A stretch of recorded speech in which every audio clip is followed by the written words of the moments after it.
And I think where the differences are is the admission policies into, say, a Chinese school is different than a Western school. So the preparation for college is a little different.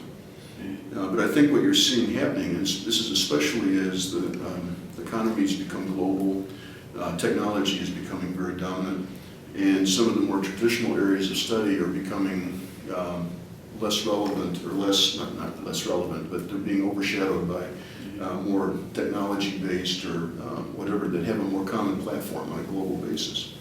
Plus, we're seeing more collaboration between, say, a Western university and a university here.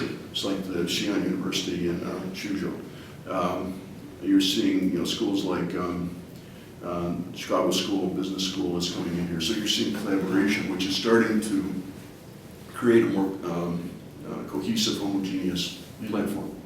Yes, there is still a difference. There are still nuances that come from culture or the focus, but they're not as pronounced as they were, say, when we did Nanjing University in 1908. Yep, correct. I think if you look at the elementary K through 12, it's going to be a more difficult market, because it's the same thing as I was talking about in the U.S. When you look at the K through 12 market, it tends to be a very local product. The community gets very involved, and they're spending money. They like to keep it in the community, so they tend to look at local architects that are in that region. Those will tend to be more traditional in the way they look at education and they structure themselves. So I don't think we'll be able to be a big player in that for the next few years.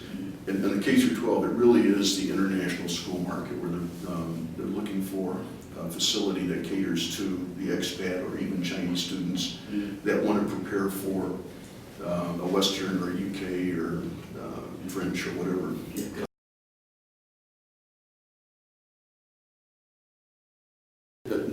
On material selection in particular, what we have done in the last few years, and this really didn't come from our education practice, it came from our focus on sustainable design, is we have started, we've got what we call a transparency list of materials, where we've identified materials that are acceptable, and more importantly, materials that have potential problems, whether it's toxic or it's bad for sustainability standpoint.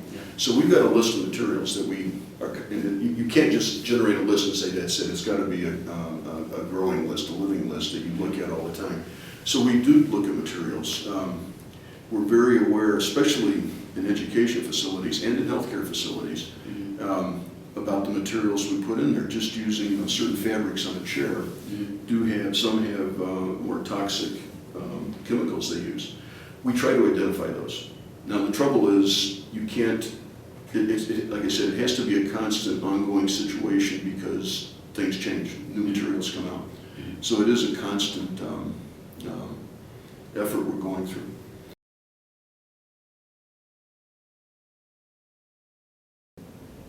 I think what I'm seeing happening is that it's not so much that there's a U.S. model that you want, we would say, bring it to China. But I think what is happening is that because education is changing, it's becoming a different animal, so to speak. Relationships, the teacher to student, the student to student, the student to the university or school are all changing. So that's impacting the type of spaces you have in ways we don't even understand yet. I mean, if you look at the progression from teacher, student, student, student, student, students are becoming both more interactive with other students, but they're also becoming independent. The plug and play, I can study at home. One of the fastest growing university types are the long distance education.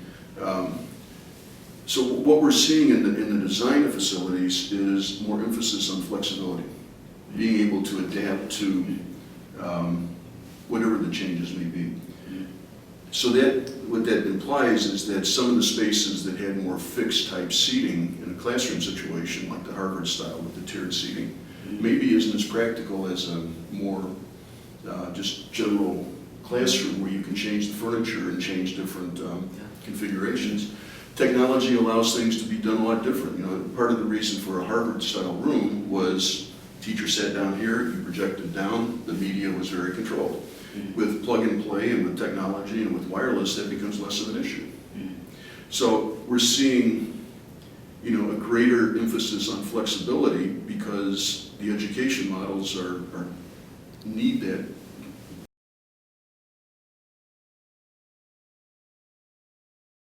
I mean, that's what architecture is really about. In the last few decades, architecture has become iconic. It's become an image for the sake of the image. If you look at what Perkins+Will has done, if you go back to 1935, the schools, we started in schools. We were the first firm to develop a dedicated healthcare practice. We have a dedicated lab practice. Those are buildings that are driven by function, by the purpose of the building. And I think any architecture has to be driven by the purpose of the building.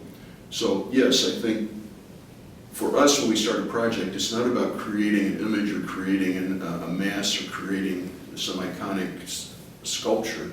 It's about understanding the way that school or that hospital or that laboratory wants to work. And then help that client understand what the trends are and try to develop a building that first works as a school, whatever the purpose is future-proof so it can adapt to within reason, whatever the future may bring, and then becomes a significant piece of architecture. So absolutely, the architecture without function is really just sculpture.